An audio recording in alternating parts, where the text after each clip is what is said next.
तो ये कहानी है अंशुल और शिखा की। कॉलेज में पढ़ने वाले दो लोग जिनकी जिंदगी हिमाचल प्रदेश में हुई एक बहुत ही मामूली सी लगने वाली घटना के बाद हमेशा हमेशा के लिए बदल गई। सोचिए जरा, क्या ये मुमकिन है?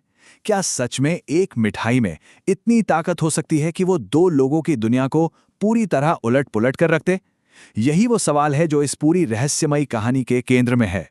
तो चलिए कहानी की शुरुआत करते हैं। बात है साल 2015 की। जगह हिमाचल प्रदेश की खूबसूरत वादियां। और कहानी के दो मुख्य किरदार हैं अंशुल और शिखा, जिनकी मुलाकात उनके कॉलेज की बस में रोज होती थी।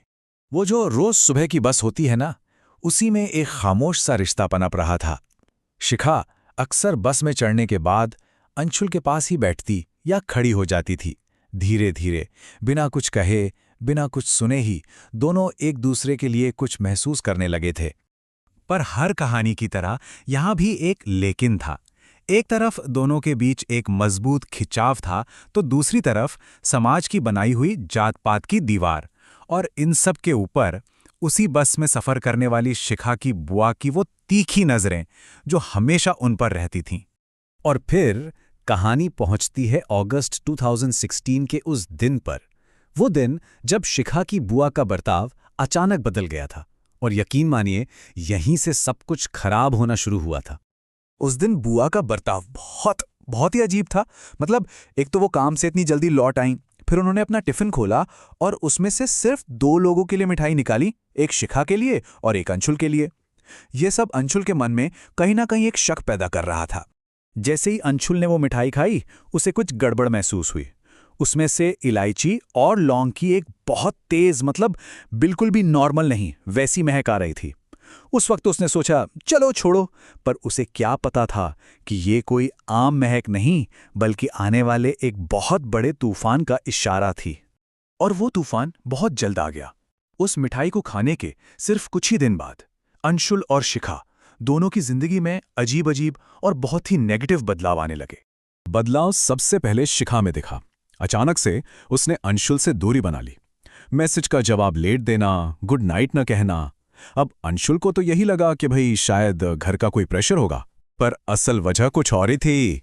और एक तरफ जहां शिखा बदल रही थी, वहीं दूसरी तरफ अंशुल टूटने लगा था। उसे ऐसी ऐसी तकलीफें होने लगीं जो समझ से बाहर थीं। रात को बेवजह कांपना, सीने और सिर में तेज दर्द होना। और ये सब तब और बढ़ जाता था जब शिखा उसके आसपास होती, जैसे कोई ताकत उसे शिखा से दूर रखना चाहती हो। हालत बस बिगड़ती ही चली गई। और फिर आई वो रात जब सब कुछ कंट्रोल से पूरी तरह बाहर हो गया। ये पहली बड़ी डरावनी घटना थी। अंशुल को महसूस हुआ जैसे किसी ने उसके कंधे पर हाथ रखा और बस सब अंधेरा। अगली चीज जो उसे याद है वो अपने बिस्तर पर है, लेकिन उसे बताया गया कि वो तो एक पेड़ के नीचे बेहोश मिला था। 3 घंटे, उसकी जिंदगी के 3 घंटे बस गायब हो चुके थे, कोई याद नहीं। और ये तो बस शुरुआत थी। अगली ही शाम घर पर वो फिर बेहोश हो गया। और इस बार जब घरवालों ने उसे देखा तो उनके होश उड़ गए। वो पागलों की तरह चीख रहा था, फिर अचानक जोर जोर से हंसने लगता और फिर सीटियां बजाने लगता। अब परिवार समझ चुका था कि ये कोई आम बीमारी नहीं है। जब सारे रास्ते बंद हो गए, जब हालात काबू से पूरी तरह बाहर हो गए, तब अंशुल का परिवार मदद के लिए पहुंचा एक स्थानीय भगत के पास, जिन्हें वहां चेला भी कहते हैं। कहते हैं कि भगत ने अंशुल को सिर्फ देखा और देखते ही बोल पड़े, इस पर तो मामा पहाड़िया का साया है। अब सवाल उठता है कि ये मामा पहाड़िया कौन है? देखिए, हिमाचल की लोक कथाओं में ये एक बहुत शक्तिशाली आत्मा है, जिनके 2 रूप हैं।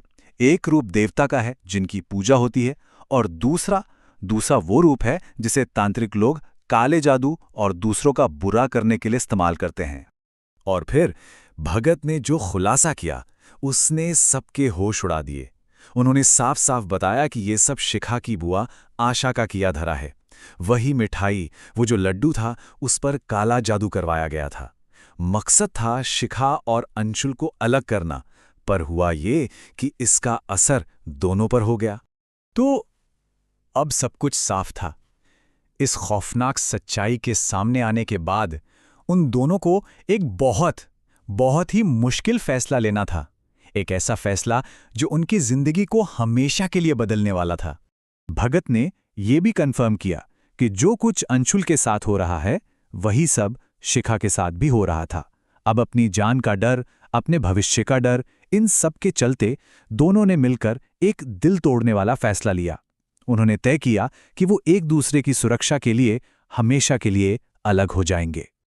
आज भी जब अंशुल उस घटना को याद करता है तो बस एक ही बात कहता है, अगर हम भगवान को मानते हैं तो हमें शैतान के वजूद को भी मानना पड़ेगा। तो ये कहानी हमें उसी धुंधली सी लकीर पर लाकर खड़ा कर देती है जो विश्वास और अंधविश्वास के बीच है, और एक सवाल छोड़ जाती है, क्या दुनिया में कुछ चीजें ऐसी हैं जो शायद हमारी समझ से हमेशा परे रहेंगी?